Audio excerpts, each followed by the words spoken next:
जली चिंगारी। चंपापुरी में कौनिक राजा सुचारू रूप से शासन कर रहे थे। अनुपम सौंदर्यशालिनी महारानी पद्मावती भी उत्तम प्रकार के सुखों का अनुभव करती हुई आनंद पूर्वक काल निर्गमन करती थी। कौनिक का एक नाम अजातशत्रु भी था। एक बार कौनिक राजा के अनुज हल विहल कुमार अपनी पत्नियों के साथ दिव्य वस्त्र पहनकर, कानों में दिव्य कुंडल और कंठ में दिव्य हार धारण करके सेचनक हाथी पर बैठकर घूमने निकले थे। दोनों देव कुमार सदृश शोभायमान थे।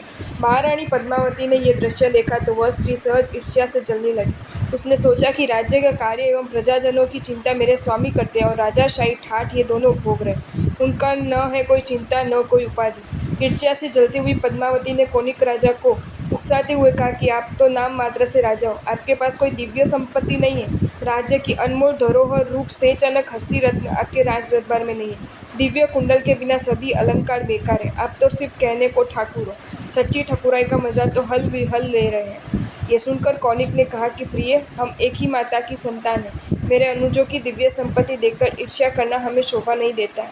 पिताजी ने मुझे राज्य दिया, उनको ये संपत्ति, उन पर उनका अधिकार है। यदि मैं उसे छीनकर ले लूँ तो जगत में अपयश होगा। तुम जरा सोचो कि वाड़ई काकड़ी ज्यारई चोरई हणई मालनी मायोजी, आप सहोदर साथी वड़ता धर्म नित्य लोपायोजी।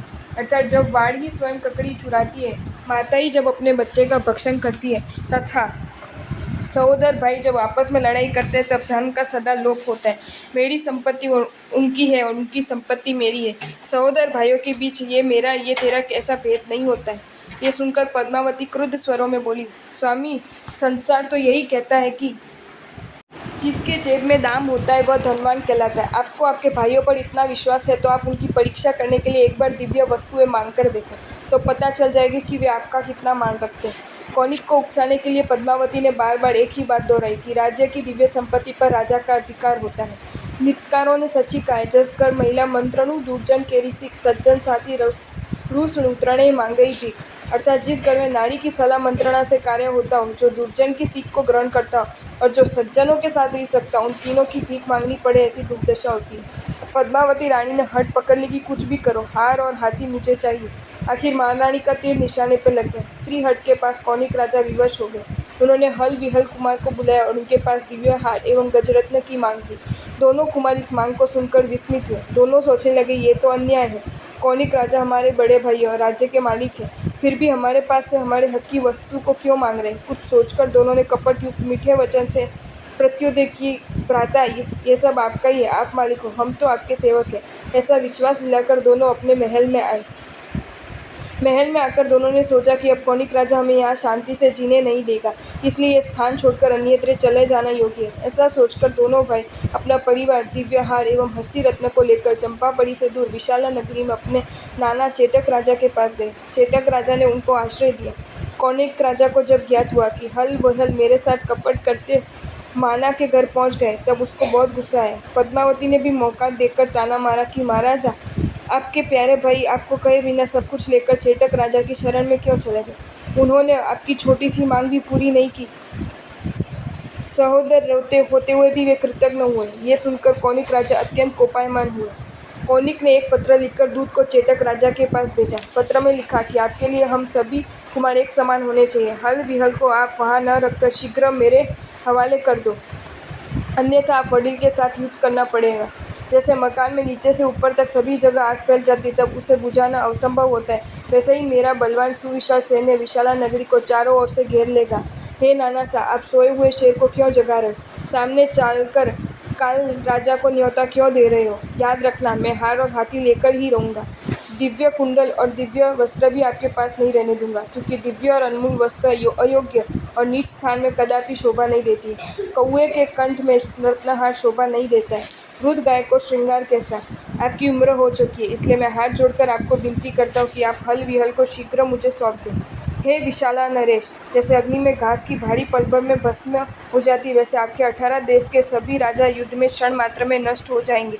जिस प्रकार हवा के झोंके से पेड़ पर से लीला पत्ता शीघ्र गिरता है, उसी प्रकार मेरे पराक्रम के सामने आप पल भर भी नहीं टिक पाओगे। पत्र लेकर दूत चेटक राजा की राजसभा में पहुंचा। चेटक राजा को पत्र देकर कहा कि हे विशाला नरेश, कौनिक राजा अत्यंत बलवान, वीर और पराक्रमशाली है। वे आपको सम्मान देते हैं। आप उनकी बात का स्वीकार करके हल विहल कुमार को हार हाथी के साथ सौंपकर आपके राज्य को सुरक्षित रखो। दूत आगे कुछ बोले इससे पहले राजसभा में बैठे क्षत्रियों का खून गर्म हो गया। क्रोध से कांपते उन्होंने चेटक राजा को कहा कि राजन, आप आज्ञा दो, इस वाचाल दूत को चुटकी में मसलकर चूर चूर कर दे। चेटक राजा ने कहा, शूरवीरों, अपने क्रोध पर काबू रखो। दूत अवध्य होता है। दूत तो पत्थर जैसे है। कुत्ता पत्थर मारने को न पकड़ते हुए पत्थर को पकड़ने जाता है। शेर की नजर मारने वाले की ओर होती है। शेर कभी बाण को नहीं पकड़ता है, मगर बाण चलाने वाले को पकड़ता है। उसी प्रकार दूत तो संदेशवाहक है। उसको मारने से क्या फायदा? हमारी लड़ाई तो कोनिक के साथ है। दूत तो मूर्ख है कि वह मादा के पास ननिहाल की प्रशंसा करता है। कोनिक मेरा दोहित्र है। मैं उसके पराक्रम को जानता हूँ। जैसे कोई भिखारी अमृत भोजन की इच्छा करे या कोई सूरदास पूर्णिमा के चंद्र की खुली हुई चांदनी देखना चाहे तो उसकी अभिलाषा मन में ही रह जाती है, सफल नहीं हो पाती। उसी प्रकार कोनिक भी मतोष हुआ है। हार हाथी लेने की उसकी इच्छा कभी पूर्ण होने वाली नहीं है। एक बात और भी समझ लेना कि गिरगिट शेर का कुछ नहीं बिगाड़ सकता। इस प्रकार उग्र शब्दों में उपालम देकर दूत को वापस भेजा। स्पष्ट रूप से कह दे कि हार और हाथी पर हल विहल का अधिकार है, कोनिक का कोई अधिकार नहीं है। न्याय पद की रक्षा के लिए युद्ध करना पड़े या प्राण लेना पड़े तो मैं तैयार हूँ। दूत ने चंपापुरी पहुंचकर कोनिक राजा को सर्वभूतान सुनाया। सुनकर कोनिक क्रोध में लाल पीला हो गया। पृथ्वी पर पाप धोकर उसने युद्ध की घोषणा की। चतुरंगी सेना को सज्ज होने का आदेश दिया। चारों ओर युद्ध की तैयारियां होने लगी। कोनिक राजा का गर्व चरम सीमा पर था। युद्ध के लिए प्रस्थान करते समय कोनिक ने भेरी बजाकर शुभ मुहूर्त में सिंहनाद किया। अपार सैन्य के चलने से धूलि की आंधी कितनी ऊंचाई तक उड़ रही थी कि पर्वत भी उससे अदृश्य था। विशाल सैन्य का भार मानो पृथ्वी भी सहन नहीं कर पाती थी। कोनिक राजा की सेना में अंजनगिरी पर्वत से भी अधिक महाकाय 33,000 हाथियों का दल था। उन हाथियों के दंश मूसल से अधिक बड़े और तीक्ष्ण थे। प्रत्येक हाथी अंबाड़ी सहित शोभित था। 33,000 सजे हुए रथ थे। 33 लाख अश्व थे। 33 करोड़ का पायदल था। सागर समान विशाल सैन्य में एक भी सैनिक खाली हाथ न था। प्रत्येक के पास धनुष, बाण, तलवार आदि विविध शस्त्र थे। विशाला नरेश ने भी युद्ध की तैयारियां शुरू की। रणभेरी बजाकर सैन्य को सज्ज होने का हुक्म किया। नव मल्ली एवं नव लिच्छवी मिलकर 18 देश के राजाओं को अपने अपने सैन्यों के साथ बुलाया। चेटक राजा के साथ हल विहल कुमार और विशाला का सैन्य तथा 18 देश के राजाओं की सेना, ये सब मिलकर महासागर की तरह घुमड़ते जा रहे थे। सबसे आगे 57,000 श्रेष्ठ गजराज शोभते थे। पीछे 57,000 रथ शूरवीरों के साथ थी जैसे झुझुम बजता जा रहे थे। सभी रथ मानो सूर्य के रथ जैसे चमक रहे थे। रथ की ध्वजाएं हवा में फहराकर भयंकर फुलकार जैसी आवाज कर रही थी। उनके पीछे 57 लाख अश्व थे। उनकी पीठ पर सुवर्ण की झूले झूल रही थी। उनके पीछे 57 करोड़ पायदल चलता था। एक एक सुबटे के पास विविध शस्त्र थे। सभी युद्ध करने के लिए थन गनाहट कर रहे थे। सुबटों ने वीर योद्धा का पोशाक पहना था और वीर राजपुतानियों ने उनके ललाट पर कुमकुम का विजय तिलक लगाया था। सूर्योदय होते ही युद्ध भूमि में रणभेरी बजाई गई। रण मैदान में दोनों सैन्य को मानो मानव महासागर लहरा था। युद्ध में चेटक राजा ने शक्टाकार व्यूह रचना की और कोनिक राजा ने गरुड़ आकार रचना की। युद्ध शुरू हुआ। हाथी के सामने हाथी, अश्व के सामने अश्व, रथ के सामने रथ, पायदल के सामने पायदल की लड़ाई होने लगी। पहले दिन चंपा नरेश के सैन्य का सेनापति काल कुमार बना। वह एक वीर योद्धा था।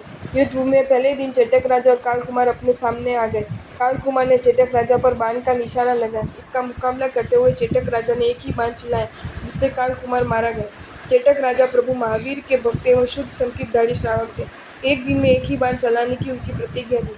वह बाण अमोघ था जो शत्रु का नाश किए बिना खाली नहीं जाता था। दूसरे दिन चंपापति के सैन्य का सेनापति सुकाल कुमार बना। वह भी चेटक राजा के बाण से मारा गया। इस प्रकार चेटक राजा के अमोघ बाण से 10 दिन में कोनिक राजा के 10 सेनापति महापरिक्रामी वीर योद्धा वीर गति को प्राप्त हुए। 10 सेनापति कोनिक राजा के भाई और महाराजा श्रेणी के बेटे थे। उनके नाम इस प्रकार है: काल कुमार, सुकाल कुमार, महाकाल कुमार, कृष्ण कुमार, सुकृष्ण कुमार, महाकृष्ण कुमार, वीर कृष्ण कुमार, रामकृष्ण कुमार, पितृसेन कृष्ण कुमार, महासेन कृष्ण कुमार। उन दिनों में प्रभु महावीर विचरते हुए राजगृह नगरी में पधारे। श्रेणिक महाराजा की काली आदि 10 रानियां प्रभु को वंदन करने गई। प्रभु वीर को भाव से वंदन करके मन में प्रीति धरकर विनय पूर्वक प्रश्न पूछा कि भगवान, कोनिक राजा और चेटक राजा का जो युद्ध हो रहा है वहाँ हमारे काल कुमार आदि 10 पुत्र भी गए। प्रभु, हमारे पुत्र विजय प्राप्त करेंगे या पराजित होंगे? क्षेम कुशल कब घर लौटेंगे? अंतर्यामी प्रभु ने कहा कि वे 10 भाई क्रमश चेटक राजा के बाण से मरकर चौथी पंख प्रभा नामक नरक में उत्पन्न हुए। नरक की आयु पूर्ण होने पर वे नरभव पाकर संयम अंगीकार करके अंत में संपूर्ण कर्मों का नाश करके सिद्ध बुद्ध मुक्त होंगे। ये सुनकर दसों रानियां मूर्छित होकर गिर पड़ी। दासियों ने शीतल उपचार किया तब वे होश में आकर पुत्रा शोक से व्याकुल होकर करुण विलाप करने लगी कि हे पुत्र, पहले हमारे नाथ हमें छोड़कर चल बसे, अब तुम भी हमें छोड़कर चलेंगे। वृद्धावस्था में हमारा आधार कौन बनेगा? तुम्हें युद्ध में भेजते समय तो विजय प्राप्त करके तुम्हारी वापिस लौटने की आशा थी, और तुम तो वहां से चिर निद्रा में सो गए। आर्त स्वरों में रुदन करती रानियों को करुणा सागर प्रभु वीर ने उपदेश दिया कि देवानुप्रिय, ये संसार दुख और संताप की खान है। इनमें आज तक किसी की इच्छा पूर्ण नहीं हुई। सच्चा सुख मोक्ष में है, संयम के बिना मुक्ति संभव नहीं है। जो जागृत हो जाता है वह शाश्वत सुख को पाता है। वह जन्म जरा मृत्यु के दुख से छूटकर कर्म जाल से मुक्त हो जाता है। परमात्मा के शीतल मधुर वचनों से काली आदि रानियों का पुत्र वियोग जन्य दुख शांत हो गया। प्रभु वीर की वैराग्य सबर देशना सुनकर उनका वैराग्य उत्तप्त हो गया। दसों रानियों ने पद्म कुमार आदि अपने 10 पौत्रों के साथ प्रभु महावीर के पास दीक्षा ग्रहण की। दीक्षा लेकर उत्कृष्ट संयम पालन के साथ उपशम रस में रमण करते हुए उग्र तपस्या करने लगी। सभी रानियों ने विविध तपाचरण के साथ कोई एक विशिष्ट तप की आराधना की, जो इस प्रकार है। काली रानी ने रत्नावली तप की आराधना की। सुकाली रानी ने कनकावली तप की आराधना की। महाकाली रानी ने लघु सी निष्क्रीडित तप की आराधना की। कृष्णा रानी ने महासी निष्क्रीडित तप की आराधना की। सुकृष्ण रानी ने सप्त सप्तमी का भिक्षु प्रतिमा की आराधना की। महाकृष्णा रानी ने लघु सर्वतो भद्र तप की आराधना की। वीर कृष्णा रानी ने महा सर्वतो भद्र तप की आराधना की। रामकृष्ण रानी ने भद्रोत्तर प्रतिमा तप की आराधना की। पितृ कृष्ण रानी ने मुक्तावली तप की आराधना की। महासैन कृष्ण रानी ने वर्धमान आयम्बु तप की आराधना की। इस प्रकार अनेकविध तपस्या करके चिकने कर्मों का नाश किया एवं संपूर्ण कर्मों का क्षय करके सिद्ध पद को प्राप्त किया। महाराजा श्रेणी के पद्म कुमार आदि 10 पौत्र भी चारित्र धर्म का पालन करते हुए आयु पूर्ण होने पर देवलोक में देव रूप में उत्पन्न हुए। इनका वर्णन श्री कल्पवतंसिका सूत्र में विस्तार से। 10 कुमार के नाम इस प्रकार है: पद्म कुमार, महापद्म कुमार, भद्र कुमार, सुभद्र कुमार, पद्म भद्र कुमार, पद्मसेन कुमार, पद्म गुल्म कुमार, नलिनी गुल्म कुमार, आनंद कुमार, नंदन कुमार। ये 10 कुमार देव भव का आयु पूर्ण होने पर महाविद्या क्षेत्र में जन्म लेकर सिद्ध गति को प्राप्त करेंगे। आपको ये वीडियो अच्छा लगा हो तो इसे लाइक करें और शेयर करें, और ऐसे ही नए नए वीडियोज़ देखने के लिए सब्सक्राइब करें हमारी channel Jain facts and stories को।